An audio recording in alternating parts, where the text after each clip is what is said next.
Ya, baik Bapak Ibu, Bismillahirrahmanirrahim. Assalamualaikum warahmatullahi wabarakatuh. Waalaikumsalam warahmatullahi wabarakatuh.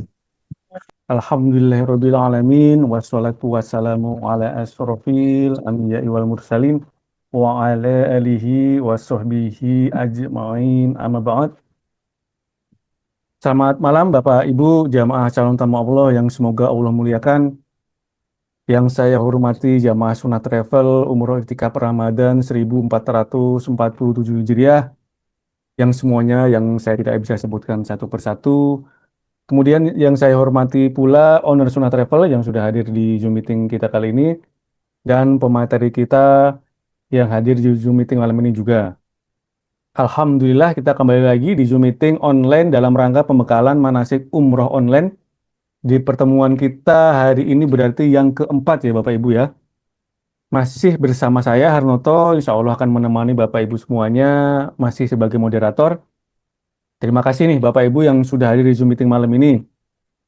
Alhamdulillah audiens kali ini baru ada 93. Semoga yang lain nanti segera ya bisa ikut gabung. Karena malam ini kita akan membahas mengenai atau materi tips kesehatan praktis umroh Ramadan. Karena pembahasan ini sangat bermanfaat bagi kita semua nih, khususnya nih bagi Bapak Ibu, para kakak-kakak, para adik-adik yang nanti akan safar atau umroh. Maka perlu nih Zoom meeting ini dipersiapkan segala sesuatunya agar Bapak Ibu bisa fokus menyimak, kalau bisa dicatat supaya tetap ingat, supaya nanti jika ada pertanyaan juga bisa dicatat juga. Semoga materi atau pembahasan kita malam ini dapat menambah ilmu atau wawasan kita semuanya. Baik, sebelum kita mulai seperti biasa, kami akan memberitahukan dulu untuk rundown kita acara malam ini ada 3 sesi. Sesi pertama jam 8 lebih 10 sampai jam 8 kurang lebih jam 8.15 pembukaan oleh moderator yaitu saya sendiri. Jam 8.15 sampai jam 9.15. Saya ulangi ya Bapak Ibu ya. Afan, dari jam 8 lebih 15 sampai jam 9 lebih 15 kurang lebih kita beri waktu 1 jam untuk pemaparan materi tips kesehatan praktis umroh Ramadan oleh Bapak Dr. Zamroni SPU SH CMC CMED, Masya Allah. Banyak sekali sampai sampai ribet saya nyebutnya. Masya Allah. Selaku petugas kesehatan Insya Allah umroh tikap Ramadan 1447 Hijriah. Kemudian jam 9.15 sampai jam 9.45 kurang lebih kita beri waktu 30 menit tanya jawab. Tapi jika tidak ada yang ditanyakan, Insya Allah semuanya sudah paham, kita tutup lebih cepat, lebih baik. Karena mungkin sudah ada yang ngantuk, mungkin nanti sudah ada yang lelah. Jadi dimulai dari sekarang dipersiapkan segala sesuatunya, pertanyaannya, dan lain-lain. Baik Bapak Ibu, itulah pembuka dari saya. Tidak berlama-lama lagi, langsung saja ke pemateri kita malam ini, yaitu Bapak Dr. Zamroni untuk langsung memaparkan materi tips kesehatan praktis umroh Ramadan. Tafadhol dokter, barakallahu fikum. Terima kasih Mas Hernoto. Sama-sama. Bismillahirrahmanirrahim. Assalamualaikum warahmatullahi wabarakatuh. Yang Waalaikumsalam warahmatullahi saya Waalaikumsalam hormati warahmatullahi Mas Hernoto, Bapak Ibu sekalian, jamaah Sunnah Travel yang dirahmati Allah Subhanahu wa Ta'ala. Tak ketinggalan juga yang saya hormati owner Sunnah Travel, Ustadz Ustadz Abdul Hakno. Pertama-tama kita panjatkan puji dan syukur kehadirat Allah Subhanahu wa Ta'ala. Alhamdulillahirabbil alamin. Salawat dan salam kita panjatkan kehadirat Allah Rasulullah SAW beserta para sahabatnya, beserta pengikutnya yang setia. Bapak Ibu sekalian, tidak ada eh, salahnya bila saya akan memperkenalkan diri dulu. Tak kenal maka tak sayang. Nama saya simpel saja, nama saya Zamroni. Kebetulan saat ini saya bergabung dengan panitia Sunnah Travel yang insya Allah akan membersamai Bapak Ibu sekalian jamaah umroh iktikaf Ramadan Maret 2026 beserta dengan panitia yang lain. Saat ini saya berdinas di Rumah Sakit Tentara Dr. Sujono Magelang. Saya saat ini sebagai Wakil Direktur atau Wakarumkit Rumah Sakit Dr. Sujono Magelang. Dan sebelumnya saya juga sempat berdinas di RSPAD Gadok Subroto selama 3 tahun di 2018 sampai dengan 2020. Baik Bapak Ibu sekalian, materi kita saat ini insya Allah nanti Mas Harnoto nggak sampai 1 jam.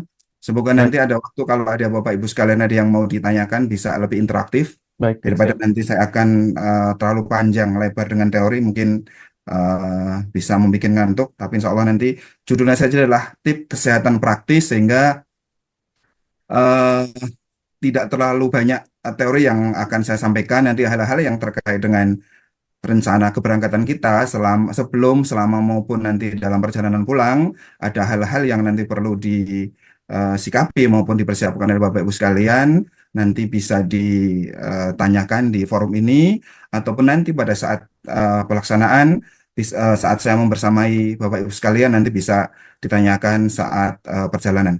Baik, saya izin share screen. Betul, silakan. Baik, kita mulai nggih. Bismillahirrahmanirrahim. Bapak Ibu sekalian, materi kita kali ini adalah tips kesehatan praktis untuk Umrah Ramadan Maret 2026 besok. Insya Allah kloter pertama adalah tanggal 2 Maret sudah berangkat sampai dengan nanti minggu keempat atau akhir Maret 2026. Baik, Bapak Ibu sekalian, seperti kita ketahui dan yang sudah kemarin 3 kali pertemuan sudah dijalankan oleh Bapak Ibu sekalian adalah bekal ilmu. Jadi bekal ilmu adalah perbekalan yang paling utama dalam perjalanan ibadah umroh kita besok, terutama dari ilmu syar'i. Tips kesehatan kita saat ini adalah hanya bagian pendukung. Semoga dengan kesiapan kesehatan ini, ibadah umroh Bapak Ibu sekalian lebih lancar dan lebih nyaman.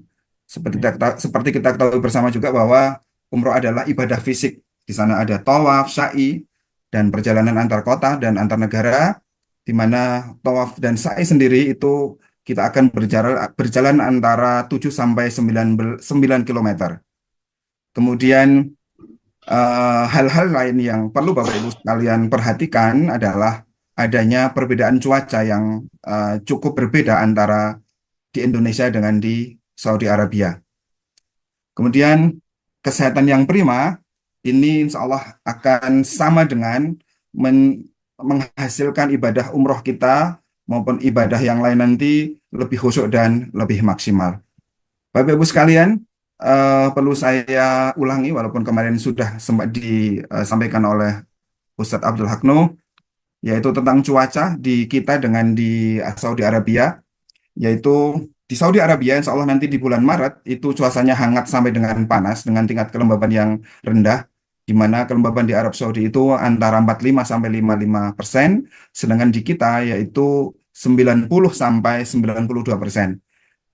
Kelembaban ini sangat mempengaruhi, salah satunya adalah kalau nanti kita di Arab Saudi itu kita jarang berkeringat.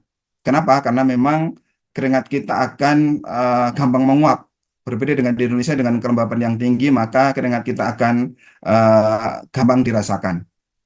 Kemudian suhu di Mekah di Maret besok insya Allah berkisar antara rata-rata 33 derajat Celcius dengan 35 derajat Celcius di siang hari, kemudian di malam hari adalah rata-rata 20 derajat, insya Allah relatif sejuk.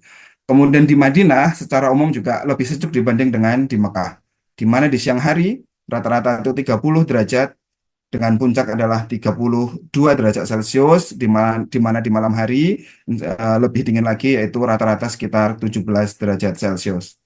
Bapak Ibu sekalian, sebelum kita berangkat tentunya ada hal yang disiapkan sebelum keberangkatan, yaitu yang pertama adalah vaksin. Vaksin ini utamanya yang wajib adalah vaksin meningitis dan vaksin polio. Mas Jarnoto, Ya, siap Pak Dokter. Gimana? mohon izin Mas, Ya. apakah nanti kita bisa dialognya di tengah-tengah saja begitu Mas? Jangan nggak usah menunggu di akhir Mas. Oh, bisa, bisa, bisa Pak Dokter. Silakan. Itu ya. Siap, siap. Bisa. Ya, Bapak Ibu sekalian nanti di tengah-tengah saya memaparkan, silakan nanti kalau ada yang bertanya bisa biar lebih lebih hidup dan mungkin biar tidak lupa. Kalau nanti di akhir sesi mungkin kalau nggak mencatat bisa lupa. Baik, sambil nanti ada pertanyaan saya lanjutkan, nggih. Nanti Jadi pertanyaannya Bapak Ibu sekalian, di resign dulu aja ya, biar teratur. Di resign dulu Bapak Ibu ya. Nanti resign dulu atau di chat, nanti biar teratur baru kita bacakan gitu Pak Dokter ya. Biar nggak siap. salip penyalip gitu nanti. Siap, Mas. Betul, ya. Oke, saya lanjutkan, Oke. Ya, Baik, Bapak Ibu sekalian, eh, jamaah Sunnah Travel yang dirahmati Allah, yang pertama adalah kita bahas pra keberangkatan, yaitu selama kita di Indonesia. Apa yang perlu kita siapkan? Yang pertama adalah vaksinasi. Vaksinasi ini yang harus kita kerjakan, yaitu meningitis dan polio. Ada vaksin lain yang dianjurkan tetapi tidak masuk dalam kategori wajib, yaitu seperti influenza, tapi yang diwajibkan adalah meningitis dan polio. Kemudian yang kedua adalah yang perlu Bapak Ibu siapkan yaitu medical check up. Ini adalah untuk memastikan kesehatan Bapak Ibu sekalian dalam kondisi fit dan stabil. Dan nanti kalau ada sesuatu yang memang perlu diperbaiki, maka bisa disiapkan lebih awal. Kemudian Bapak Ibu sekalian juga perlu kiranya nanti setiap jamaah yang memiliki riwayat kesehatan seperti adanya alergi, kemudian adanya penyakit kronis seperti diabetes mellitus, hipertensi, asma dan jantung perlu di note sehingga nanti pada saat kira-kira obat-obat ataupun advis apa dari dokter yang selama ini sudah berobat bisa disiapkan sebelum berangkat. Kemudian tentunya yang keempat yaitu kalau ada riwayat-riwayat kesehatan tadi, maka sebaiknya konsultasi dengan dokter terdekat, minta saran tentang kondisi kesehatannya, sehingga apa sih yang perlu disiapkan atau obat-obat apa saja yang perlu dibawa pada saat sebelum keberangkatan. Kemudian kesiapan yang kelima adalah untuk secara fisik yaitu perlu olahraga dan tidur yang teratur. Seperti contoh misalnya jalan kaki dalam waktu setiap hari misalnya 30 menit atau sampai nanti berkeluar keringat. Tidak harus yang olahraga berat seperti bersepeda yang ringan atau renang dan juga jaga pola makan. Kemudian persiapan yang keenam yaitu perlu obat-obatan pribadi seperti obat-obat untuk demam, sakit kepala, flu, batuk maupun obat-obat mah maupun obat-obat saluran pencernaan. Baik, Mas Hernoto, ya siap Pak Dokter. Gimana? kayaknya di chat itu ada yang bertanya, Mas. Oh, langsung aja ya, berarti ya. Boleh, Mas, langsung aja, Baik, Mas. baik, baik. Kita bacakan, dicek dulu ya Bapak Ibu ya. Jadi kita sistemnya interaktif ya nanti ya. Nah, baik, kita bacakan pertama dari Ibu Wida. Tip buat penderita diabetes supaya tetap fit saat melakukan ibadah umroh. Dokter, Fadol. Oke, Ibu Ida, Alhamdulillah ini pertanyaan yang sangat bagus. Bagaimana sih kita tetap fit sedangkan kita ini sudah menderita diabetes? Jadi, prinsip yang pertama adalah diabetes itu adalah suatu kondisi gangguan metabolik yang secara medis tidak bisa sembuh. Tetapi orang diabetes itu sangat-sangat bisa untuk dapat hidup normal. Artinya bahwa eh, orang diabetes itu bisa hidup normal seperti orang pada umumnya. Dengan cara apa? Yaitu dengan cara satu, mempertahankan kadar gula dalam darah selalu dalam batas normal. Apa artinya? Yaitu gula darah kita tidak boleh kurang dari normal dan tidak boleh terlalu tinggi dalam jangka waktu yang lama eh, di atas normal. Nah, bagaimana orang diabetes ini bisa biar tetap fit pada saat nanti kita menjalankan ibadah umroh di Tanah Suci? Yang pertama tentunya adalah selalu rutin cek gula darah di rumah. Kemudian yang kedua, bawa obat-obat anti diabetes. Dengan catatan lagi nanti pada saat nanti minum obat, jangan sampai kemudian habis minum obat tidak makan. Jadi nanti Bapak Ibu sekalian, terutama yang ada diabetes, satu membawa obat, kemudian pada saat nanti minum obat tidak boleh kemudian tidak makan. Salah satu yang dikhawatirkan pada saat nanti minum obat tidak makan adalah kadar gula dalam darah bisa turun di bawah normal. Kalau gula dalam darah turun di bawah normal, apa yang dirasakan pasien? Seringkali nanti terjadi hipoglikemi, yaitu nanti keringat dingin, kemudian kalau gula darah semakin turun, maka bisa terjadi semaput atau tidak sadarkan diri. Tetap sangat dianjurkan orang diabetes itu di tasnya membawa makanan ringan yang manis. Seperti contoh adalah permen, kemudian nanti misalnya di eh, tas nanti di Arab Saudi tetap membawa yang paling praktis adalah kurma. Itu yang pada saat nanti kalau mulai terasa gulanya turun, maka yang manis ini bisa segera dimakan. Kemudian persiapan di rumah, apa yang perlu yaitu olahraga, ya, Bu Ida. Jadi orang diabetes secara penelitian itu akan meningkatkan jumlah insulin atau penggunaan insulin dengan baik apabila orang tersebut itu olahraga teratur atau kondisi badannya bagus. Kemudian yang paling penting lagi di antara itu semua adalah bagaimana kita dapat membuat kalau ada stresor itu kita tidak stres, yaitu membuat badan kita tetap tidak tidak tegang atau tidak terlalu stres dalam menghadapi stresor.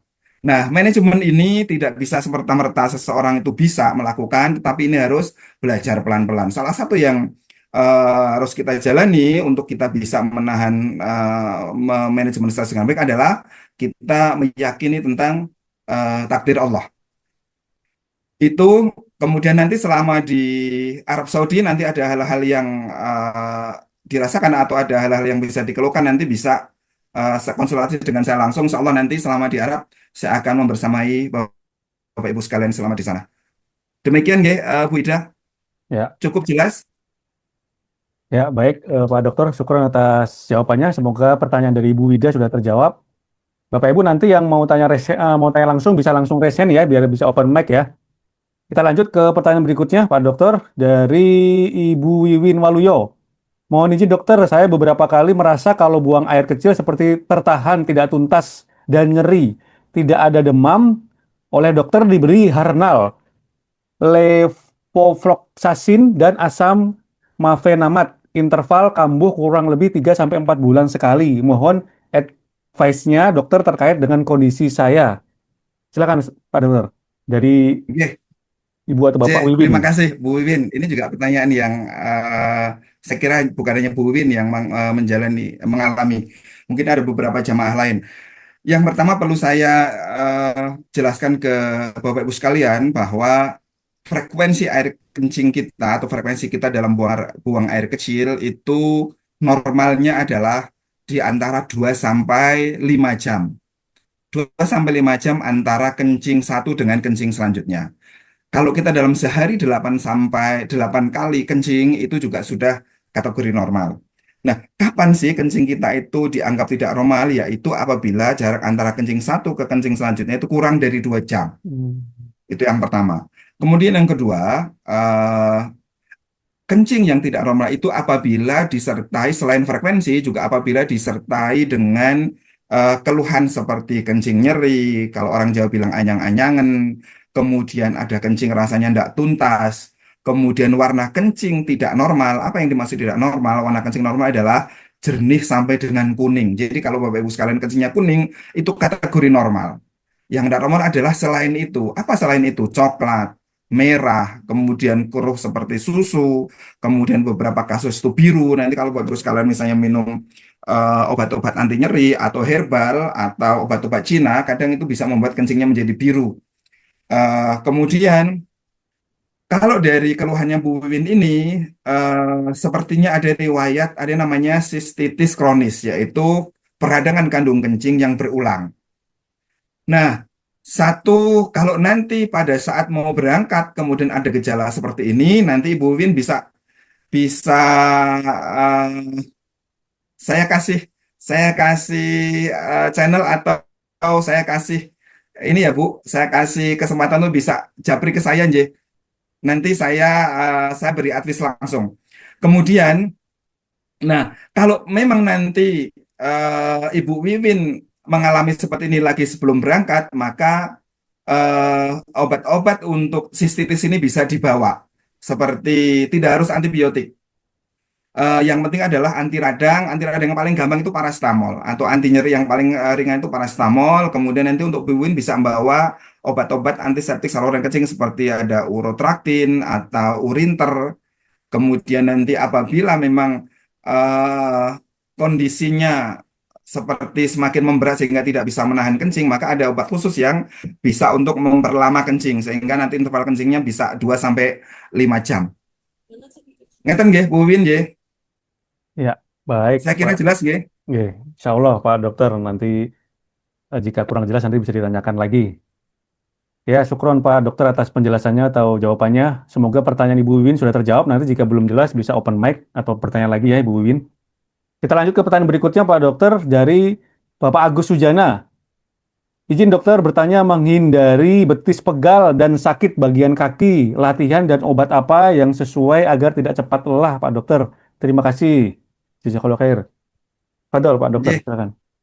nggih, Pak Agus Suji, setelah melaksanakan ibadah umroh, saya kira nanti hampir semuanya mengalami ini. Nah, apa sih yang perlu kita siapkan? Yang perlu kita siapkan selama kita di Indonesia ini, yang pertama adalah kita perlu melatih otot kaki, yaitu kita perlu latihan jalan. Kalau misalnya tidak ada, kalau di rumahnya atau memungkinkan treadmill, boleh treadmill. Paling tidak sehari 30 menit sampai dengan 1 jam untuk melatih otot kaki. Itu yang pertama. Kemudian yang kedua, nanti pada saat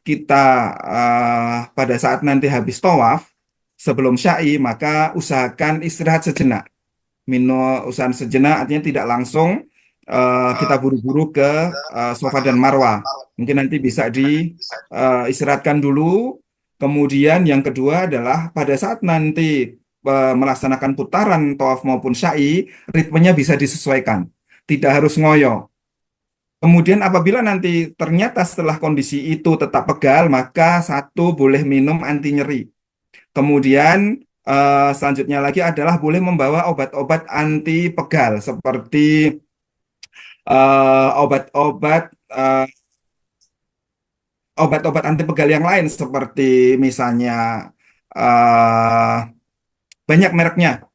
Jadi seperti balsem, kemudian ada lagi merek-merek tertentu yang nanti itu membuat insya Allah nanti pada saat mau tidur dioleskan krimnya, insya Allah bangun tidur berkurang. Ditambah lagi nanti boleh tadi minum obat-obat anti nyeri yang misalnya paracetamol, boleh asam efemerat atau anti nyeri yang lainnya. Gitu ya Pak Agus ya. Ya, baik Pak Dokter, syukur atas jawabannya. Jazakallahu khairan. Semoga pertanyaan dari Bapak Agus Sujana sudah terjawab ya. Kita lanjut langsung ke pertanyaan berikutnya dari Bapak Tumijo. Assalamualaikum. Tips saat itikaf nanti supaya kebutuhan air dalam tubuh cukup atau kuat sampai sore, tapi kita tidak sering kencing. Mohon sarannya. Fadol, Pak Dokter, dari Pak Tumijo. Nggih, Pak Tumijo Bu Suminah. Tips saat itikaf nanti supaya kebutuhan air dalam tubuh cukup atau kuat sampai sore, tapi kita tidak sering kencing. Gini, insya Allah nanti pada saat itikaf kita, eh, kalau siang hari kan kita puasa. Kemudian pada saat malam hari tentunya jumlah air yang kita kurang di siang hari maka kita cukupkan di malam, yaitu dengan cara kita tidak langsung minum terlalu banyak. Jadi kita intervalnya dibagi. Jadi jangan sekali minum sampai dengan anggaplah misalnya di atas 500 cc. Jadi kita dibagi setiap setengah jam atau 1 jam kita minum. Kemudian kapasitas kandung kencing kita ini sebenarnya itu bisa menahan 2 jam sampai 5 jam. Apa artinya? Kandung kencing kita ini bisa menahan kencing sampai dengan maksimal 500 cc. Nah, produksi kencing kita ini adalah kurang lebih 100 cc per jam. Sehingga dengan minum air yang cukup, tidak terlalu banyak, makanya saya sarankan jangan terlalu banyak minum, cukup saja kurang lebih 2 liter, ini insya Allah bisa menahan. Kemudian pada saat nanti kita iktikaf, sudah misalnya 4 jam, kemudian kita kebelet kencing, ya memang sudah saatnya. Jadi memang sudah saatnya perlu dikencingkan. Kalau nanti terlalu lama juga salah satu yang efeknya adalah kita apa namanya eh sphincter itu klep kandung kencing kita kalau menahan terlalu lama juga nanti bisa pegal. Sehingga nanti yang terjadi adalah selain pegal nanti kadang nyeri di bawah di daerah eh, ujung ujung kemaluan kita. Nah, makanya nanti kalau sudah 4 sampai 5 jam usahakan memang malah sebaiknya kencing walaupun mungkin belum belum terlalu kebelet. Demikian Pak Tumijo. Ya, baik Pak Dokter, syukur atas jawabannya. Semoga pertanyaan Pak Tumijo sudah terjawab dengan baik ya. Nanti jika ada yang kurang jelas bisa ditanyakan kembali. Bapak Ibu, jika ada yang mau bertanya langsung bisa langsung raise hand ya, nanti bisa open mic langsung ke Pak Dokter. Kita lanjut ke pertanyaan berikutnya dari Ibu Adelina. Assalamualaikum dokter, saya penderita asma. Biasanya kalau sudah batuk disertai sesak napas, mohon saran dan tips untuk mencegah batuk atau sakit tenggorokan. Sukron. Betul Pak Dokter. Nggih, Bu Adelina, nggih. Jadi eh, yang pertama harus disiapkan adalah obat-obat anti sesak seperti ada Brikasma, kemudian obat-obat anti asma yang lain seperti misalnya anti radang, kemudian jangan lupa tetap membawa obat batuk pilek dan yang paling penting adalah tadi obat spray untuk asma tetap dibawa. Pada saat kemudian nanti di sana karena cuaca yang berbeda dengan Indonesia, jaga jangan sampai nanti eh, terdapat infeksi saluran nafas. Untuk bisa berkurang kondisi itu yaitu dengan cara makan harus bagus, kemudian minum cukup, yang kedua jangan minum yang terlalu dingin. Kemudian hindari juga makanan-makanan yang dapat merangsang terjadinya iritasi di tenggorokan. Tapi yang paling penting tadi tetap bawa obat-obat asma seperti Brikasma atau yang sejenisnya. Itu. Asma ini memang tidak bisa kita hindari 100% tidak kambuh. Ini salah satu kambuhnya adalah pada saat nanti kelelahan, terutama pada saat kelelahan fisik maupun kelelahan secara psikologis. Makanya nanti untuk penderita asma jaga diri untuk jangan sampai nanti kelelahan secara fisik maupun kelelahan secara psikis. Jadi pada saat tubuh kita sudah mulai ada tanda-tanda badan mulai lelah, kemudian mulai sering-sering tidak enak, maka yang pertama satu istirahat, kemudian yang kedua minum obat-obat ringan dan bila perlu nanti minum vitamin. Demikian dari saya, Mas Harnoto. Ya, baik. Sukron Oke, Pak untuk Dokter atas Bu Adelina, jawabannya. oke. Ya, semoga pertanyaan Ibu Adelina sudah terjawab. Jika nanti belum jelas bisa ditanyakan kembali. Kita langsung ke pertanyaan berikutnya dari Ibu Siti Muawana. Assalamualaikum warahmatullahi wabarakatuh. Izin bertanya, Pak Dokter, obat untuk kolesterol yang bagus apa ya? Sama obat biar fit terus selama itikaf. Wah, ini Insya Allah. Betul, Pak Dokter. Oke, ya. eh, Kalau yang sudah ada bertanya tentang kolesterol berarti insya Allah mungkin kelahiran 70-an atau 60-an. Begitu. Untuk Bu Siti, untuk obat kolesterol kalau sudah yang selama ini sudah diminum atau sudah diberikan oleh dokter jantung maupun dokter penyakit dalam bisa dibawa. Tapi kalau misalnya selama ini tidak ada riwayat itu, saya kira tidak harus minum, tidak perlu. Kecuali memang kalau setelah diperiksa hasil lab jauh di atas normal. Kemudian vitamin apa sih yang bagus? Vitamin secara umum itu baik, hanya saja setiap pribadi ini berbeda-beda reaksinya. Kalau saya pribadi, saya lebih sering minum Zegavit, yaitu multivitamin. Tabletnya agak besar, tapi kalau kalau Bapak Ibu sekalian bisa vitamin aja seperti Bikomse atau mungkin yang multivitamin yang apa itu namanya? Yang maaf yang generik tidak apa-apa, tidak masalah. Artinya vitamin ini adalah tablet roboransia atau tablet tambahan saja. Insya Allah kalau nanti di sana makannya bagus, insya Allah kebutuhan vitamin sudah cukup. Demikian Mas Ronto untuk Bu Ya, Siti. siap Pak Dokter. Syukur atas jawabannya. Jazakallahu khairan. Semoga pertanyaan Ibu Siti Muawana sudah terjawab ya. Eh, Pak Dokter, kalau eh, Zevit Grow atau Redoxon gitu bagus nggak Pak Dokter? Nih, buat nambahin yang bertanya nih. Boleh saja, Oh, boleh bagus saja saja. ya. Hanya untuk seperti CD-redoxon atau vitamin-vitamin C ini, salah satu yang perlu diperhatikan adalah pada penderita dengan riwayat MAH, ini Hmm. sebaiknya dikurangi. Oh, baik. Salah satunya adalah karena ini nanti derajatnya asam, jadi khawatir nanti akan membuat apa MAH-nya kambuh. Ya, baik Oke, Pak Dokter. demikian Mas Her. Siap, syukur atas jawabannya. Semoga pertanyaan Ibu Siti Muawana sudah terjawab. Kita lanjut ke pertanyaan berikutnya dari Bapak Siswono. Assalamualaikum dok, bagaimana supaya tumit kaki tidak pecah-pecah? Kalau terlanjur pecah-pecah, bagaimana penyembuhannya? Padahal Pak Dokter, Ya, silakan. Pak Sis, ini juga pertanyaan yang banyak dialami oleh jemaah. Yang pertama adalah jaga cairan tubuh. Karena memang di Arab Saudi nanti dengan kelembaban yang rendah, sehingga kita seringkali nanti tahu-tahu itu kayak kurang cairan, sehingga eh, bibir kita, telapak kaki kita gampang kering dan Ya, gampang pecah. Kemudian itu yang pertama. Kemudian yang kedua adalah bagaimana kalau sudah salah satu untuk mengurangi adalah dengan diberikan wax atau semacam lilin atau produk-produk semacam Vaseline itu untuk biar kulit kita itu lebih lembut. Hanya kekurangannya adalah krim-krim tadi memang dia bikin lengket. Jadi pada saat nanti Hmm. tidur, kemudian atau nanti berjalan ini kondisi yang lengket ini kadang bikin tidak nyaman. Kalau sudah seperti ini, satu tadi yaitu minum air putih yang cukup 2 literan sehari. Salah satu yang dianjurkan adalah minum air zam-zam. Kemudian kalau sudah mulai seperti ini, jangan lupa ditambahi dengan makan buah yang lebih banyak. Lebih banyak itu artinya lebih dari seperti biasanya. Saya kira itu insya Allah lebih aman. Untuk tips yang lain, untuk dengan kaki ini tidak ada yang khusus. Demikian Mas Her. Siap, Pak Dokter. Syukur atas jawabannya. Semoga pertanyaan dari Bapak Siswono sudah terjawab ya. Kita langsung saja ke pertanyaan berikutnya dari Umu Salsabila. Assalamualaikum Pak Dokter. Alhamdulillah saya tidak ada keluhan atau penyakit. Hanya qadarullah kalau naik pesawat suka deg-degan atau was-was kayak takut ketinggian. Naik pesawat lama sampai 9 sampai 10 jam. Nah, Pak Dokter bisa berbagi tips kah bagaimana supaya rileks? Pak Dokter, Pak Ya, Dol. ya, benar. Ini juga pertanyaan yang sangat praktis yang memang perlu diatasi. Baik, Ummu Salsabila, yang pertama adalah naik pesawat yang deg-degan ini adalah suatu hal yang beberapa pasien atau beberapa orang ini adalah hal yang normal saja.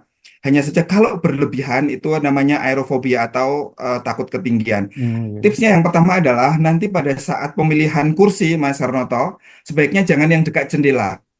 hmm, Kebetulan nanti untuk pesawat yang jarak jauh itu kan tiga seat, artinya tidak. Jadi seperti sangat longgar sehingga nanti kalau kita duduk di tengah itu seperti di ruangan biasa, seperti tidak di ketinggian. Jadi usahakan nanti untuk musalsabila itu jangan di dekat jendela yang biar tidak lihat di luar.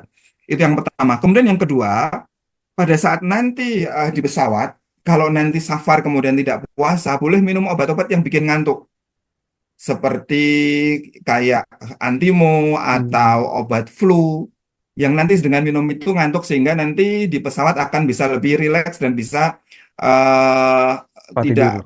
ya bisa tidur. Demikian Mas Ranto untuk Ummu Ya, Salsabila Mas. siap. Syukuron Pak Dokter atas jawabannya. Semoga pertanyaan dari Ibu Salsabila sudah terjawab dengan baik. Kita langsung saja ke pertanyaan berikutnya dari Ibu Aini. Ibu saya punya riwayat asma, tapi sudah lama dan jarang sekali kambuh. Apakah nanti masih perlu membawa tabung spray untuk asma, mengingat sudah lama sekali tidak kambuh? Selain itu, minta rekomendasi obat vertigo untuk orang tua dan obat sakit apa nih? Obat sakit kepala atau pusing untuk saya karena mudah sekali pusing. Terima kasih, Dok. Betul, Pak Dokter, untuk ini nih, Ya, asma untuk Bu dan Aini yang vertigo. pertama ini tetap perlu membawa. Jadi untuk ibunya Bu Aini ini perlu membawa obat aerosol atau spray untuk asma. Karena tadi kita ingat di Arab Saudi dengan di Indonesia ini cuaca sangat berbeda. Nah, ini salah satu faktor pencetus sehingga nanti tetap perlu membawa. Kemudian yang kedua selain obat spray juga obat-obat tablet yang asma yang sudah dulu mungkin pernah itu bisa dibawa kembali untuk persiapan walaupun mungkin nggak banyak cukup misalnya satu emplek gitu 10 tablet perlu dibawa kemudian obat untuk vertigo bisa Bu Eni monitor ini Bu Eni mungkin bisa merespon bisa Hmm. bawa obat-obat satu adalah seperti Mertigo tablet kemudian yang paling ringan adalah boleh bawa Sanmol Forte atau Panadol yang Forte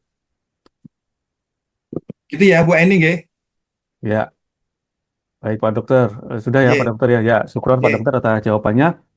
Begitu Ibu Aini nanti kalau ada yang kurang jelas bisa langsung resen biar bisa open mic bertanya langsung kepada Pak Dokter. Kita langsung saja ke pertanyaan berikutnya dari Ibu Sukarni. Dokter mohon tipsnya agar tidak mengantuk ketika itikaf padahal makan tidak banyak. Hah, betul Pak Iya. Dokter. eh Begini, pada saat itikaf, insya Allah kalau ngantuk pun kan sudah masuk dalam pahala iktikaf. Artinya kalau nanti malam hari dan ngantuk, ya tidak harus dipaksakan tidak ngantuk. Tapi apa sih tipsnya untuk tidak ngantuk kan? Ini jawaban saya juga cukup susah ini. Karena memang pada saat kondisi kita hening, kemudian pada saat kondisi nanti insya Allah di tempat itikaf juga kita sejuk, itu ya rasa ngantuk ini Wajar gitu saya Pak kira Dokter. tidak harus dilawan. Demikian Mas Hernoto. Iya, siap Pak Dokter, syukur atas jawabannya. Begitu ya Ibu Sukarni ya, kalau emang udah sangat ngantuk, ya nggak apa-apa, tidur juga ya, merem-merem ya. Begitu Ibu Sukarni, semoga pertanyaannya sudah terjawab. Pertanyaan berikutnya langsung saja dari Bapak atau Ibu Nuk. Izin bertanya dok, pola makan saat Ramadan di tanah air yang biasa kita lakukan sekitar sebelum Isya atau setelah tarawih, kurang lebih jam setengah 9 malam. Dan menurut info, selama iktikaf, makan besarnya nasi dan kawan-kawannya baru di pukul 11 malam. Jadi biologisnya perut istirahat. Apakah perubahan tersebut mempengaruhi kondisi istirahat kita secara medis? Mengantisipasinya bagaimana agar tidak malah bikin keenakan tidurnya sampai bablas tidur terlewat ibadah malamnya sampai menjelang subuh. Betul, Pak Dokter, ini jadi pola makan aja yang berbeda di Indonesia dan di Saudi nih, Pak Dokter. Ya, Jamnya. eh, ya jadi Pak Nugroho ini, nggih, Pak Nugi. Gini, tentunya irama sirkadian kita nanti di Indonesia dengan di sana itu akan berbeda. Sehingga itu yang kita sebut dengan jet lag, yaitu kita perbedaan waktu 4 jam. Nah, apakah nanti kemudian apakah nanti ini akan mempengaruhi? Iya, yang jelas irama sirkadian kita di Indonesia dengan di sana berbeda. Ini akan mempengaruhi, tetapi kebutuhan kita akan nutrisi, kebutuhan kita akan energi itu dengan kondisi seperti itu kita tidak bisa memodifikasi lagi lebih awal.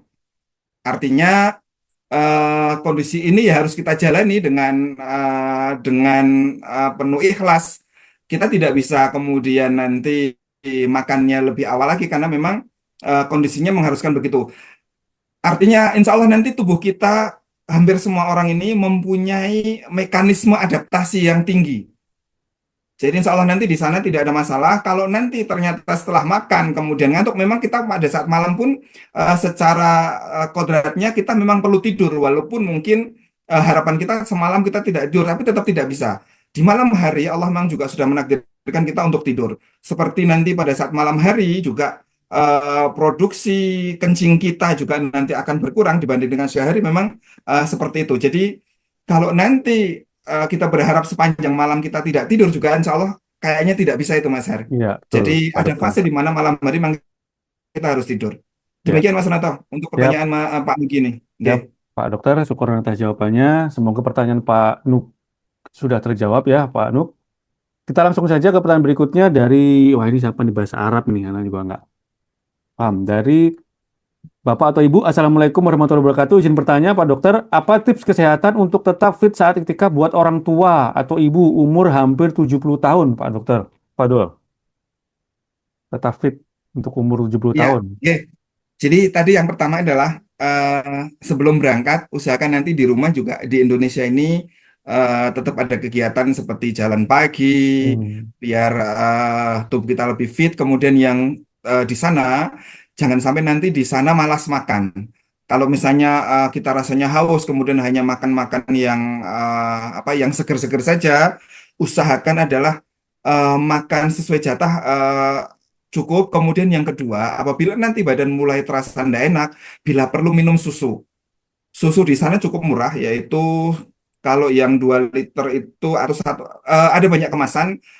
Itu ada ininya susu yang biasa, susu yang tidak manis itu boleh itu pada saat nanti kondisi tubuh sudah mulai tidak enak, itu boleh dibarengi dengan minum susu.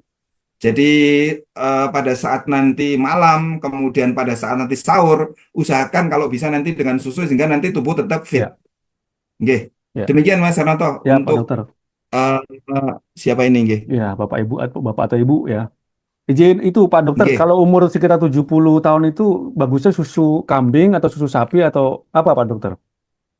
Monggo, susu ini tidak semua orang bisa minum ya Mas. Jadi Oh, intinya adalah susu kambing tidak masalah, susu sapi tidak masalah, oh, apalagi baik, nanti baik. di Arab juga susu unta juga nggak ada Susu masalah. nggak ada masalah, Pak Dokter ya. Hanya beberapa orang kita kalau susu yogurt itu juga tidak Nggak tidak ada di rumah, Zat.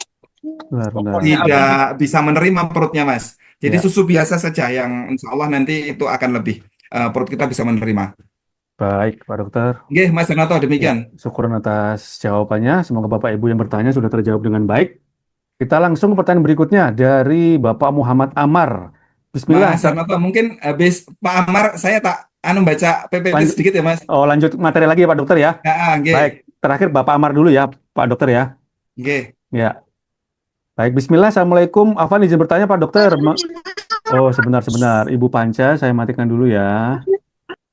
Mohon di-mute dulu ya suaranya ya. Baik, kita lanjutkan pertanyaan terakhir dulu nih dari Bapak Muhammad Amar. Nanti habis ini Pak Dokter mau melanjutkan materi. Pertanyaannya mengingat terdapat perbedaan kebiasaan menu makanan antara Indonesia dan Saudi, yang mana kita di Indonesia terbiasa makan sayur atau serat sehari-hari. Bagaimana memitigasi hal ini, terutama pada momen iktikaf, agar tubuh tetap sehat dan prima walaupun mungkin sulit menemukan menu sayur atau serat? Pertanyaan pertama dulu aja Pak Dokter nih, yang ini aja Baik, dulu. nggih. Pertanyaan pertama ini juga bagus sekali untuk pengingat kita semua untuk Bapak Ibu sekalian. Jadi intinya adalah pada saat nanti kita di Arab Saudi kita tidak bisa menjalani makanan yang ideal seperti hari-hari kita dimakan di Indonesia. Kita tentunya akan menyesuaikan yang di sana. Prinsipnya adalah pada saat nanti kita di sana jangan sampai nanti perut kita kosong. Jadi makanan yang ada di sana usahakan tetap dimakan dengan baik sehingga nanti kita dalam keadaan cukup kenyang dan gizi terpenuhi. Intinya begitu. Kemudian apakah nanti rendah serat atau tinggi serat, apa saja yang ada di sana tidak harus, kembali lagi kondisi di sana tidak perlu ideal seperti yang kita jalani di Indonesia. Prinsipnya adalah perut kita jangan sampai kosong, kemudian jangan sampai nanti daya tahan tubuh kita turun. Intinya begitu, Pak Muhammad Amar. Ya, Ye. ya baik Pak Dokter, Oke. kita lanjut ke pertanyaan kedua. Dengan berkumpulnya banyak manusia di satu tempat, bagaimana memitigasi penularan penyakit terutama bagi yang iktikaf membawa balita atau anak kecil? Dan mohon saran pola iktikaf ke masjid nanti baiknya bagaimana jika membawa anak? Kalau ini bagi anak Pak Dokter, memitigasi penyakit penularan nih. Oke. Adol Pak Dokter. Ya, ini pertanyaan juga yang sangat bagus. Yang pertama adalah kita tidak bisa kemudian di sana eh, memitigasi langsung, oh kita tidak bisa ke kerumunan A, ke kerumunan B, itu nggak bisa. Yang penting adalah kalau nanti di kanan kiri kita ada yang terindikasi batuk, maka usahakan kita jangan dekat-dekat, itu pertama. Kemudian yang kedua, kalau nanti sekiranya akan lebih aman, eh, akan disarankan terutama adalah sering memakai masker. Masker. G. Hanya saja untuk saya pribadi kalau pakai masker ya memang tidak nyaman. Sehingga nanti kalau tidak ada indikasi, terutama tidak ketemu orang yang batuk atau flu, ya tidak pakai tidak masalah. Tapi intinya itu. Kemudian yang kedua, bagaimana sih itikaf membawa anak atau balita? Ya ini yang berbeda. Anak atau balita ini secara perkembangan adalah dia anak-anak yang pemikirannya memang berbeda dengan kita. Sehingga pada saat nanti iktikaf, misalnya malam hari, anak-anak ini diharapkan tidak bisa tidur juga tidak bisa. Jadi mereka kalau membawa iktikaf anak-anak ya siap untuk mereka juga tidur bersama pada saat orang tuanya iktikaf. Demikian atau nanti yang penting disesuaikan dengan kondisi anak-anak kita pada saat kondisi nanti di sana. Demikian Mas Her. Ya Pak Dokter, terima kasih atas jawabannya. Semoga pertanyaan dari Bapak Muhammad Amar sudah terjawab ya. Sekarang silakan Pak Dokter lanjut materinya. Betul. Baik, materi saya insya Allah tidak banyak. Kita lanjutkan sebentar. Sudah bisa dilihat ini Mas Her? Belum? Sudah di judul vaksinasi ya? Bukan? Ya, betul. Ya, betul. Udah kelihatan, Pak Dokter. Baik, ini, Silakan. saya bacakan lagi untuk kita persiapan kita sebelum berangkat yaitu tentang vaksinasi. Vaksinasi ini adalah secara regulasi ini harus kita jalankan baik regulasi dari pemerintah Arab Saudi maupun dari pemerintah Indonesia. Untuk pemerintah Indonesia ini sesuai dengan surat edaran dari Kementerian Kesehatan tahun 2025 tentang pelaksanaan imunisasi bagi jemaah haji dan umroh, di mana sebelum Juni 2025 vaksinasi ini hanya disyaratkan hanya meningitis, tetapi di Juni 2025 kemarin ditambahi yaitu vaksinasi polio. Vaksinasi eh, meningitis dan polio ini rata-rata adalah bisa sampai dengan 3 tahun. Kemudian yang terakhir kalau secara sertifikat untuk polio ini bisa sampai dengan 10 tahun. Kemudian efektif dari vaksinasi ini adalah diharapkan kurang dari lebih lebih dari 10 hari sebelum berangkat itu sudah vaksinasi. Dan insya Allah nanti besok kita akan vaksinasi di eh, akhir Januari, itu Ya, 1 bulan lebih insya Allah efektif. Kemudian apa sih efek samping dari vaksinasi? Yaitu bisa nyeri di tempat injeksi, kemudian kemerahan di tempat injeksi, kemudian kadang bikin demam atau sakit kepala. Tapi insya Allah dengan kalau nanti demamnya atau nyerinya lebih bisa cukup minum paracetamol, insya Allah nanti 2-3 hari sudah akan berkurang. Kemudian selanjutnya adalah sedikit kita bahas tentang meningitis. Kenapa sih kita perlu meningitis, perlu vaksin meningitis? Karena penyakit meningitis ini cukup eh, mengkhawatirkan apabila ini terjadi.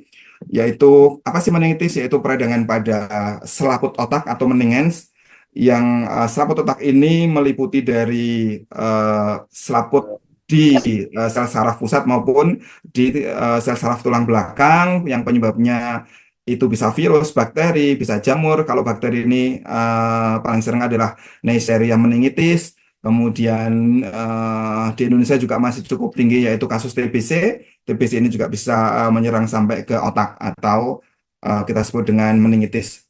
Gejalanya itu bisa demam tinggi, sakit kepala hebat, sampai dengan kaku leher. Kemudian sampai kondisi terakhir yaitu penurunan kesadaran. Bagaimana sih tata laksananya? Tata laksananya kalau sudah meningitis maka harus dirawat di rumah sakit. Kemudian vaksin meningitis adalah salah satu cara kita untuk mencegah terjadinya penyakit meningitis. Kemudian yang selanjutnya adalah polio. Polio itu juga hampir sama, hanya bedanya adalah polio ini menyerang sel saraf, terutama sel saraf tepi. Kalau tadi meningitis adalah sel saraf pusat, di mana eh, poliomielitis ini atau infeksi oleh virus polio ini gejalanya itu 90% itu tidak bergejala. Gejala yang lain bisa demam, kemudian lelah, sakit kepala. Nanti setelah demam, tahu-tahu nanti kakinya lemas atau mengecil satu sehingga nanti eh, pada kondisi orang dengan pasca polio, maka zaman dulu kalau sekarang seolah sudah bebas, zaman dulu nanti ada istilahnya seperti kalau di tokoh pewayangan itu seperti tokoh gareng, yaitu kakinya kecil satu sehingga jalannya tidak bisa sempurna.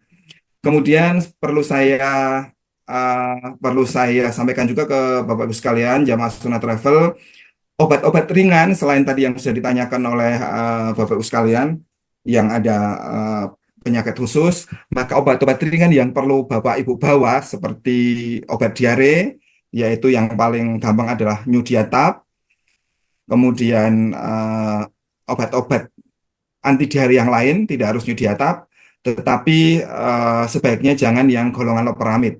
Loperamid itu seperti ada merek Clodia, ada merek Lopamid. Ini sebaiknya tidak bawa itu, tapi cukup yang obat diare biasa. Kemudian obat ringan yang lain adalah paracetamol. Ini cukup membawa satu strip. Paracetamol ini mereknya banyak. Ada Panadol, kemudian ada Bodrek, ada Sanmol, dan lain sebagainya. Kemudian vitamin boleh membawa cukup satu strip, saya kira tidak harus banyak, seperti Becom Z atau Becom C. Kemudian ini yang penting lagi adalah yang perlu Ibu bawa adalah obat-obat batuk. Mereknya ada Paratusin, ada Dicolsin, ada Intunal F atau sejenisnya. Kemudian obat pilek seperti ada Tremensa, Trifed atau Actifed ini juga cukup membawa satu strip. Kemudian Bapak Ibu yang terutama ada riwayat MAH maka perlu membawa obat MAH seperti antasid, plantasid, promad dan lain sebagainya. Ini juga saya kira tidak harus membawa banyak, cukup satu strip. Kemudian untuk ibu yang usia subur boleh membawa obat-obat anti untuk untuk haidnya ini biar teratur atau sesuai dengan yang kita harapkan. Kemudian tadi seperti yang sempat ditanyakan salah satu jamaah yaitu tentang untuk kaki yang pegal bisa membawa krim krim otot pegal seperti ada Counterpain atau yang sejenisnya.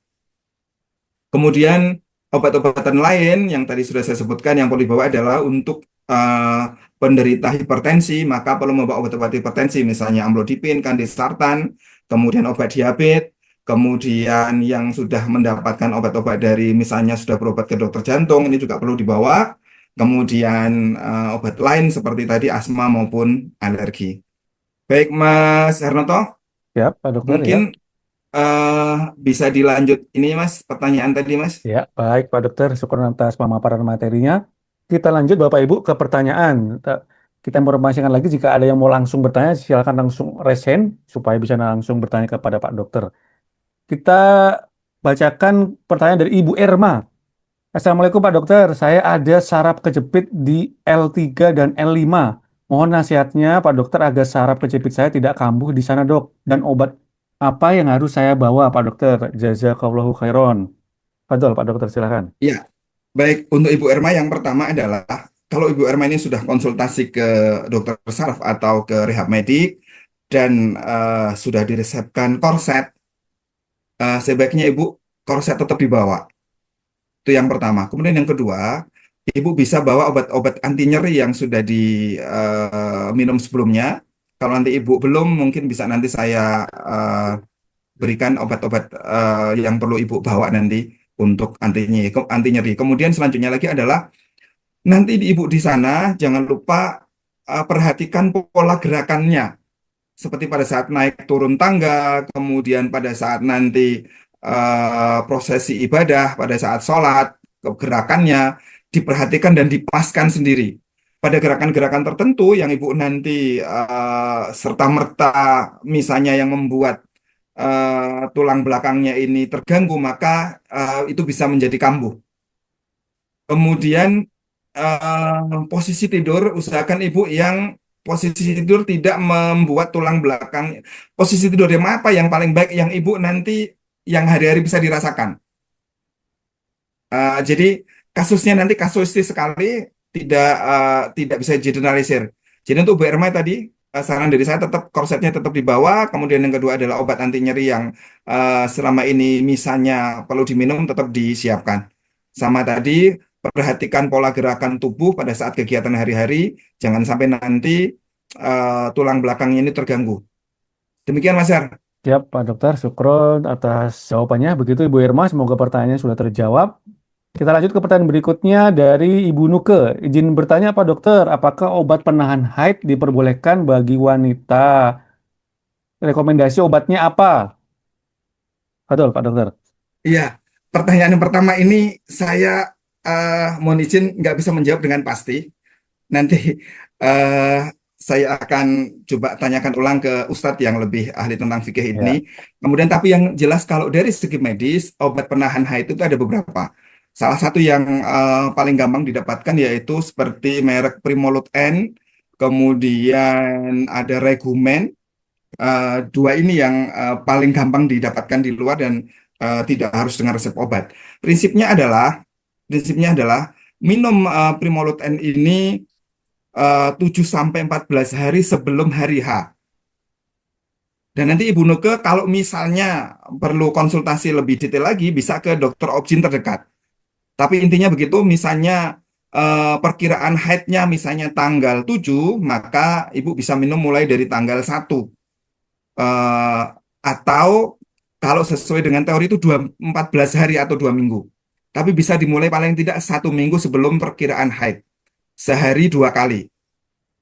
2 kali 1 dan minumnya nanti usahakan di jam yang sama. Sebagai contoh adalah misalnya minumnya pada saat berbuka dan pada saat sahur. Jadi minumnya usahakan sama persis seperti itu.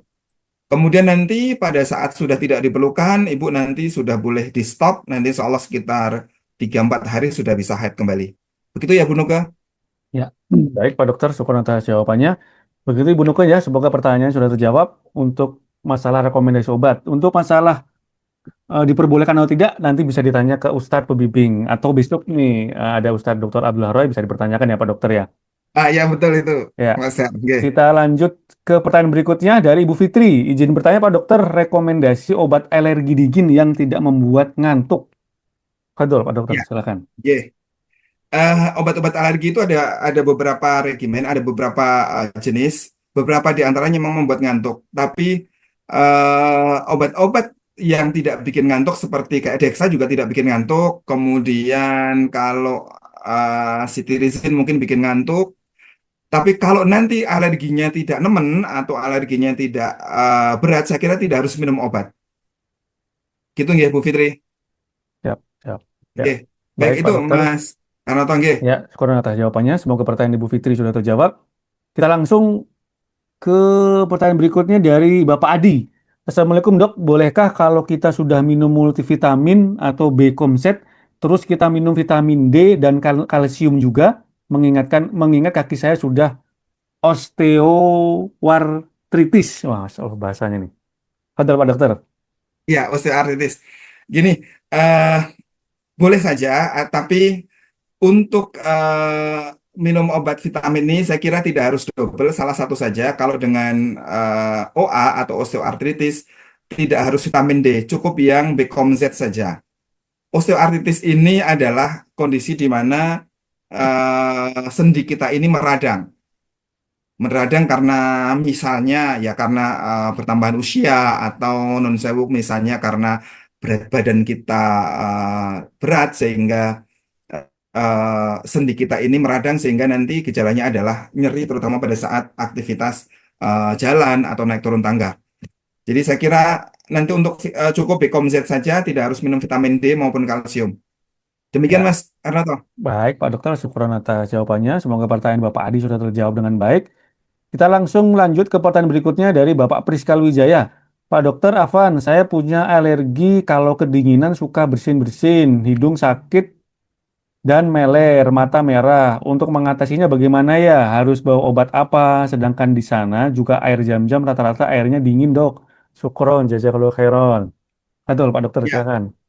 eh, yang pertama adalah nanti usahakan pada saat di kamar di hotel itu tempat tidurnya yang tidak langsung dengan AC.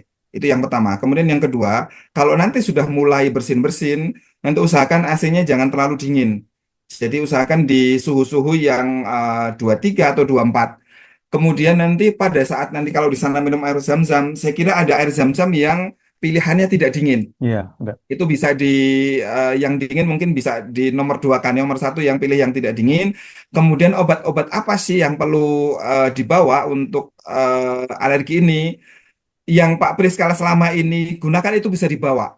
Sebagai contoh, setiap pasien ini obat alerginya itu berbeda-beda. Ada yang cocok dengan Dexa, ada yang cocok dengan cetirizine atau cocok dengan obat lain. Maka obat yang dibawa adalah cukup obat yang hari-hari sering dipakai sendiri. Itu saja Mas. Maksudnya tidak harus persis sesuai dengan rekomendasi umum, tetapi saya kira kalau kondisi ini sudah terjadi, itu cara mengatasi hari-hari selama di rumah itu bisa nanti diterapkan di sana. Ya, baik Demikian Pak Mas Dokter. untuk Ya, Pak Priskal. syukur Oke, atas jawabannya. Semoga pertanyaan Pak Priskala sudah terjawab. Kita langsung ke pertanyaan berikutnya. Dari Bapak Revolin, Assalamualaikum Pak. Izin bertanya Pak Dokter, saya Bapak Revolin pernah pada saat umroh Ramadan menjelang akhir iktikaf, saya mengalami pecah pembuluh darah mata. Hasil konsultasi dengan dokter setelah kembali di Jakarta disampaikan bahwa kemungkinan penyebab mata kering. Mohon nasihatnya untuk menghindari hal tersebut saat iktikaf nanti. Sukron. Fadol, Pak iya, Dokter silakan. ya. Yang pertama adalah tetap jaga kelembapan tubuh yaitu dengan cara minum yang cukup. Jadi jangan sampai nanti kita di sana kekurangan cairan itu yang pertama.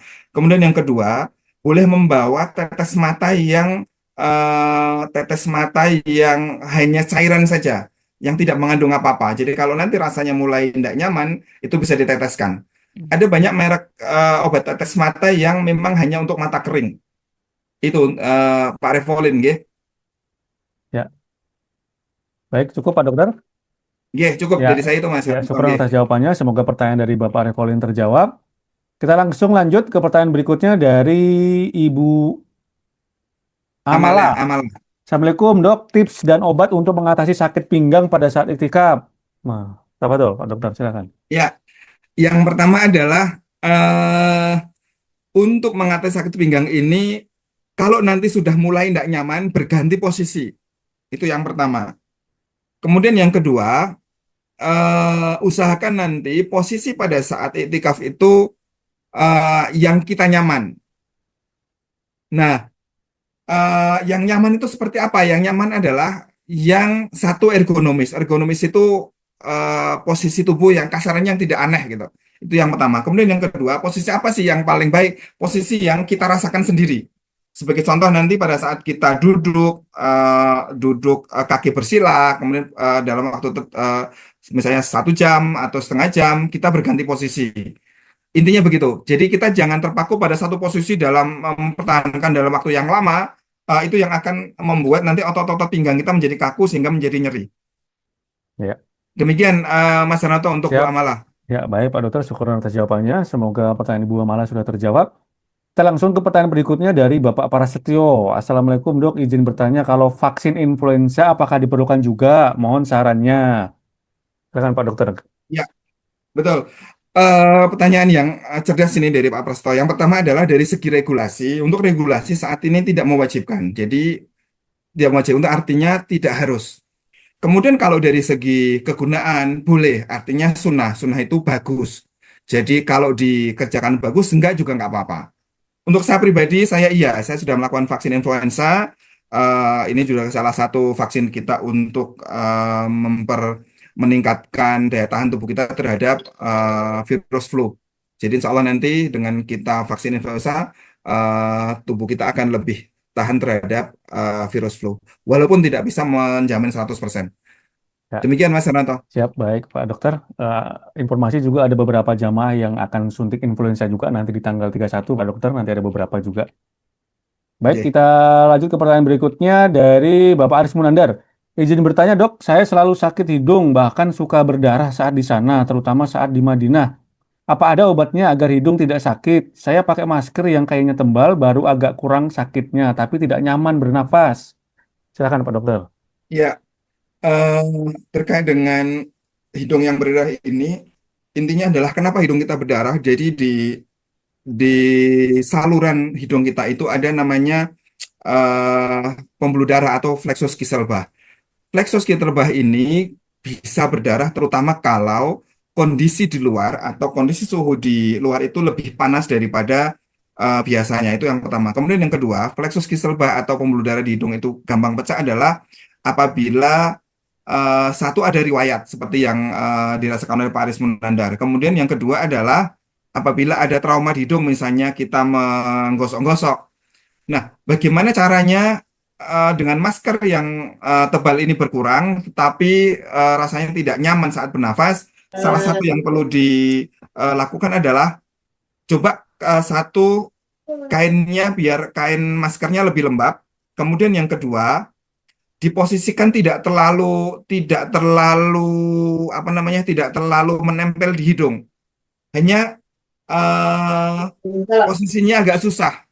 Jadi memang ini suatu kondisi yang seperti buah si malakama dipakai tidak terlalu nyaman. Kalau tidak dipakai bisa membuat hidungnya berdarah.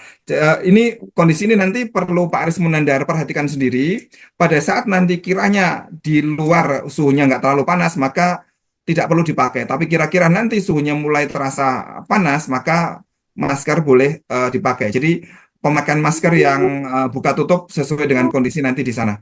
Demikian Mas Hernoto, Siap, jawaban saya Pak Aris. ya, siap Pak Dokter. Syukuran atas jawabannya. Semoga pertanyaan dari Bapak Aris Munandar sudah terjawab. Bapak Ibu, suaranya di-mute dulu ya, supaya tidak mengganggu pemateri ya. Masih ada waktu, kita lanjut. Pertanyaan berikutnya, Pak Dokter. Ini, oh dari Bapak Nugroho lagi ini. Izin bertanya lagi dok, seperti yang tercantum di paparan slide, vaksin polio 10 hari sebelum tiba di Arab. Untuk yang berangkat tanggal 2 Maret, tertulis vaksinnya 20 Februari. Sementara ada jadwal vaksin polio saat manasik offline tanggal 31 Januari. Apakah secara medis rentang waktu lebih dari 10 hari tersebut tidak masalah dari sisi efektivitas vaksin? Betul, Pak Jadi, Dokter. ya ini pertanyaan yang sangat jeli nih dari Pak Nugi.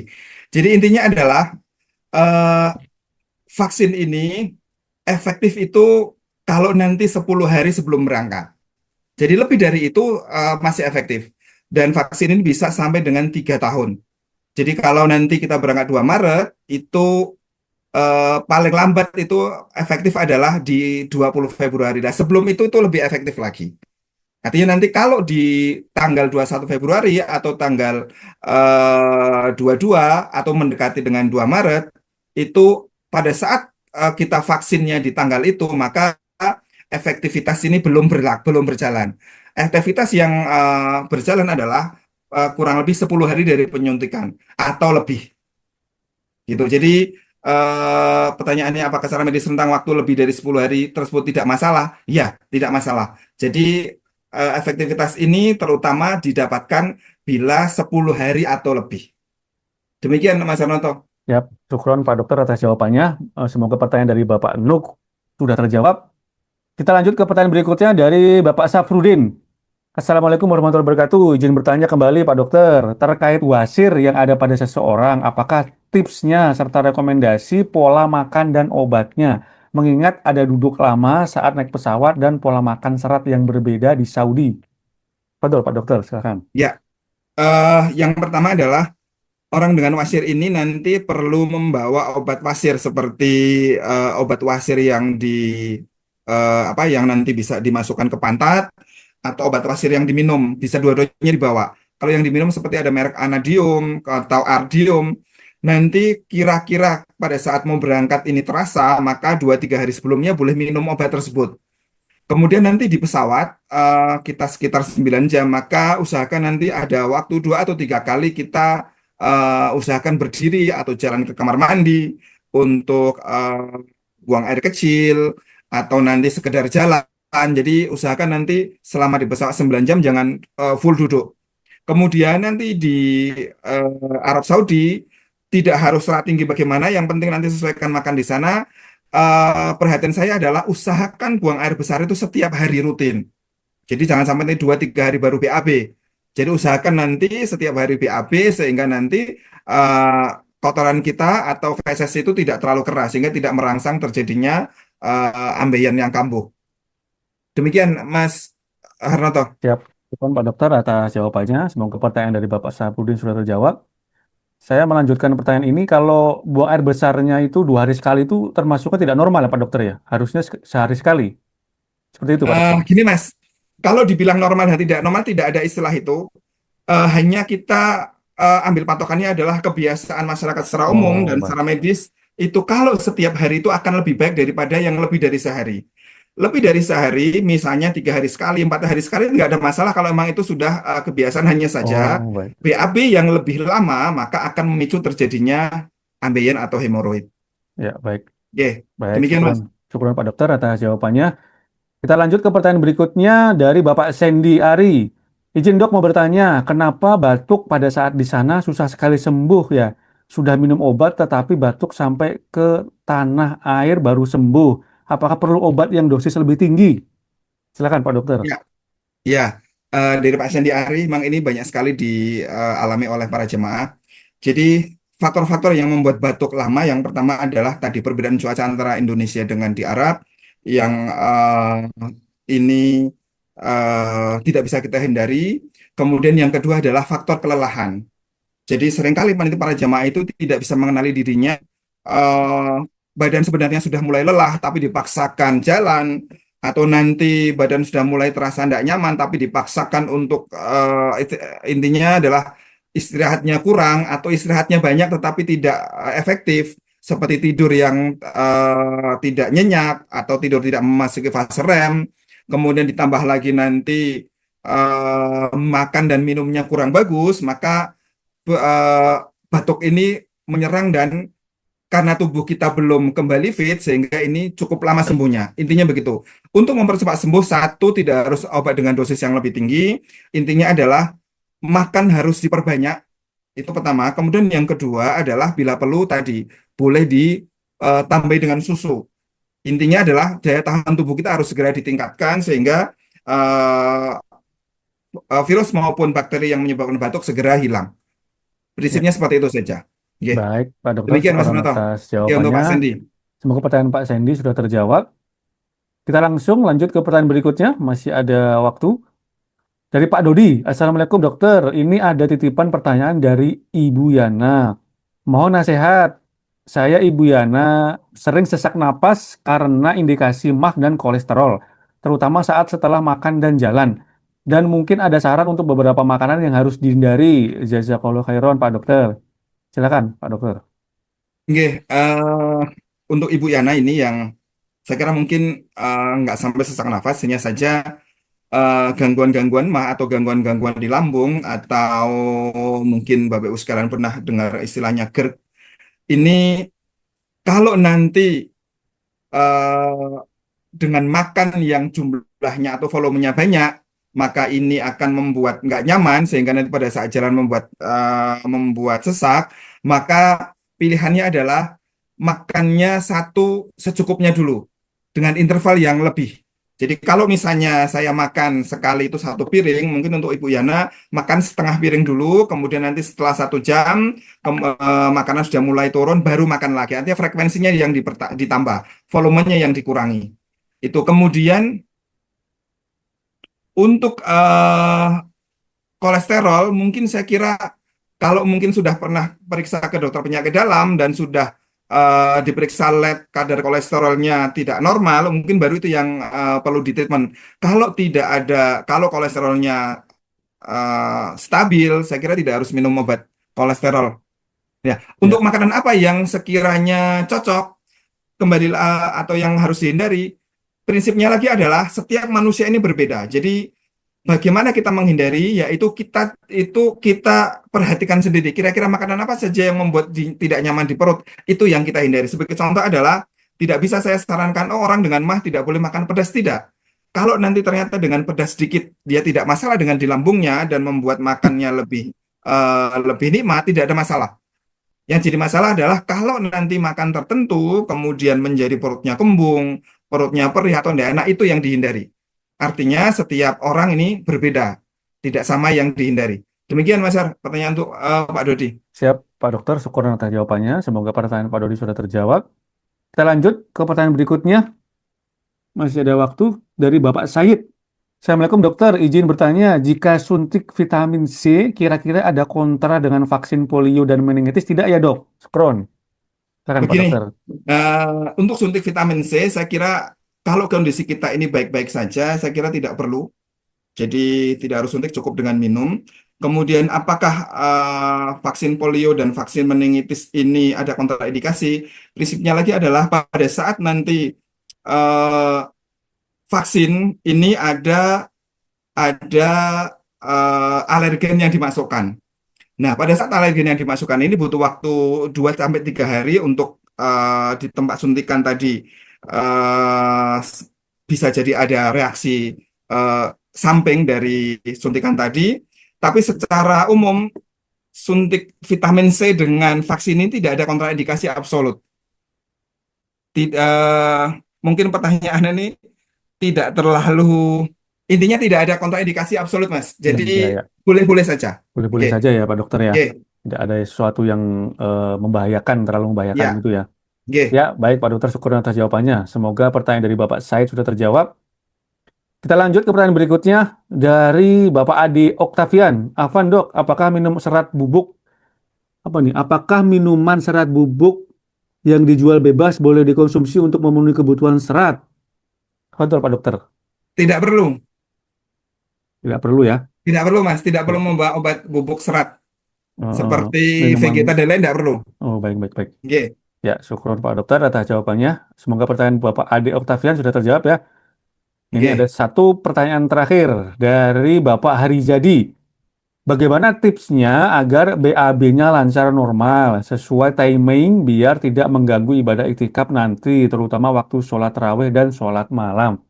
Ada tipsnya nggak Pak Dokter untuk BAB-nya supaya normal oke. lancar? Aduh, Eh, Sebenarnya BAB ini adalah suatu hal yang semacam panggilan alam yang kita akan menjalani sesuai dengan irama kita masing-masing. Jadi kalau kita di Indonesia misalnya biasa pagi hari, usahakan nanti di sana ya pagi hari. Jadi kita meminta yang bisa tahu bagaimana kita menjadwalkan BAB kita. Sebagai contoh adalah banyak orang yang kita BAB-nya itu timingnya di pagi hari setelah bangun tidur sebelum sholat misalnya. Nah, itu cukup bagus.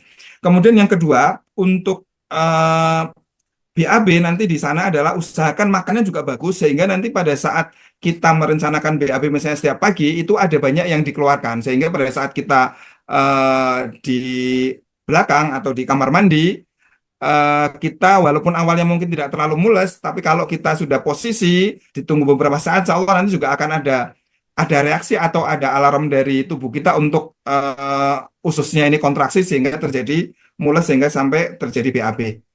Intinya begitu, kita bisa mengatur irama kita sendiri, yaitu dengan cara tadi makannya yang cukup sehingga volume yang sisa di BAB ada cukup sehingga pada saat kita di belakang atau di kamar mandi kita bisa mengeluarkan dengan baik. Demikian, Mas. Siap, Pak Dokter. Syukur atas jawabannya. Semoga pertanyaan Pak Harijadi sudah terjawab. Oh, ini terakhir dari pertanyaan terakhir ya Bapak Ibu ya, supaya kita menyekat waktu. Pertanyaan terakhir dari Ibu Seli atau Bapak Jarot. Izin bertanya, untuk jaga-jaga jika sakit gigi sebaiknya bawa obat apa? Obat apa nih Pak Dokter? Fadol. Iya, eh ya ini juga pertanyaan yang sangat bagus. Yang pertama adalah sebelum nanti membawa obat sakit gigi, usahakan periksa ke dokter gigi, terutama apabila ada gigi yang lubang. Sebelum berangkat, usahakan nanti gigi yang lubang ini ditambal. Itu yang pertama. Kemudian yang kedua, apabila nanti ada gigi yang misalnya pernah patah sehingga akarnya masih sisa, usahakan itu dicabut. Karena sakit gigi ini walaupun sepertinya sepele pada saat nanti saat kambuh itu akan sangat mengganggu ibadah kita di sana. Saat ini untuk fasilitas dokter gigi di FKTP pertama, apabila kita punya asuransi BPJS Kesehatan, insya Allah semuanya akan ditanggung. Jadi saran saya dari untuk Ibu Sali dan Pak Jarot maupun untuk jamaah yang lain, apabila ada masalah gigi, segera periksa ke puskesmas atau ke dokter gigi setempat, sehingga nanti tidak ada gigi lubang maupun ada penyakit gigi yang berpotensi kambuh di sana. Kalau nanti untuk jaga-jaga boleh membawa obat-obat anti nyeri seperti yang ringan seperti paracetamol, asam mefenamat atau obat anti nyeri yang lain. Demikian, Mas. Baik, siap Pak Dokter. Syukur atas jawabannya. Semoga pertanyaan dari Ibu Seli dan Bapak Jarot sudah terjawab. Dan Alhamdulillah pertanyaan sudah selesai Pak Dokter. Mungkin jika tidak ada pertanyaan dari Bapak Ibu lagi, kita tutup. Tapi sebelum kita tutup, mungkin ada yang perlu disampaikan dari Ustadz Abdul Haknuh, selaku owner Sunnah Travel. Ada Mas, lanjut aja. Baik, syukuran Ustadz.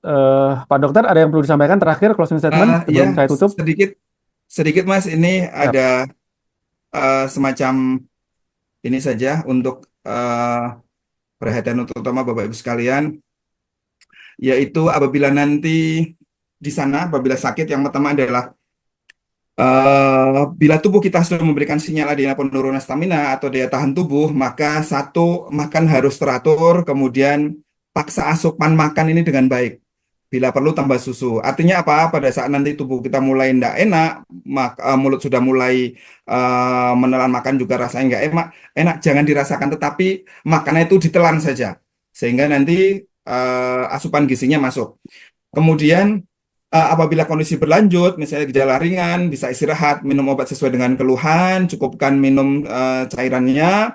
Kemudian apabila gejala berat seperti ada nyeri dada, sesak nafas berat, demam tinggi, kemudian atau diare yang berkelanjutan, atau sampai ada gangguan kesadaran, jangan tunda untuk melapor ke teman sekamar atau ke rombongan, atau mungkin nanti bisa hubungin saya selama di sana. Kemudian yang terakhir dari saya adalah bahwa kata kuncinya tadi, daya tahan tubuh yang baik ini akan memberikan tahanan yang baik sehingga terhindar dari sakit. Tips agar nanti daya tahan tubuh kita di sana tetap baik, satu yaitu jaga asupan makan yang baik. Jadi kalau nanti mulai tidak enak di mulut, tapi paksakan masuk. Kemudian yang kedua, apabila ada rasa atau makanan yang tidak sesuai dengan selera kita juga tidak boleh tidak dimakan, tetap harus dimakan agar asupannya baik. Kemudian yang kedua itu bila perlu ditambah dengan susu, kemudian usahakan istirahat yang cukup, terutama kualitas tidur yang baik, yaitu tidur yang memasuki fase REM. Kemudian selalu berdoa kepada Allah Subhanahu wa Ta'ala agar diberikan kesehatan selama di sana, terutama berdoa pada saat waktu yang mustajab, tempat mustajab, maupun pada saat kita meminum air zam-zam. Demikian dari saya, Mas. Baik, Pak Dokter, siap. Semoga umroh kita adalah umroh yang mabrur. Amin. Dari saya, Assalamualaikum warahmatullahi wabarakatuh. Waalaikumsalam warahmatullahi wabarakatuh. Alhamdulillah di Zoom meeting pertemuan kita yang keempat hari ini alhamdulillah sudah selesai. Terima kasih ini buat Bapak Ibu semuanya yang sudah ikut hadir di Zoom meeting dari awal sampai akhir. Semoga pemaparan materi tips kesehatan praktis umroh Ramadan dari Bapak Dr. Jamroni bisa bermanfaat untuk kita semua. Dan terima kasih juga untuk pemateri Pak Dr. Jamroni sudah memberikan kita banyak ilmu, wawasan, dan saran-saran. Dan buat jamaah semuanya juga kami mendoakan tetap jaga kesehatan, jangan lupa olahraga dikit demi sedikit dimulai dari sekarang. Jangan lupa Bapak Ibu, besok kita ada Zoom meeting lagi. Besok bersama Ustadz Dr. Abdullah Roy MA dengan materi seputar tanya jawab umroh dan itikaf Ramadan. Kami pamit undur diri Bapak Ibu ya. Kita tutup dengan doa kafaratul majelis. Subhanakallahumma wa bihamdika asyhadu an la ilaha illa anta astaghfiruka wa atubu ilaik. Wassalamualaikum warahmatullahi wabarakatuh. Barakallahu fikum. Waalaikumsalam warahmatullahi wabarakatuh. Ya, terima kasih Pak Dokter. Allah khair kepada Pak Dokter. Terus Mas, izin live Ya, Mas. izin tutup ya Bapak Ibu semua jamaah ya.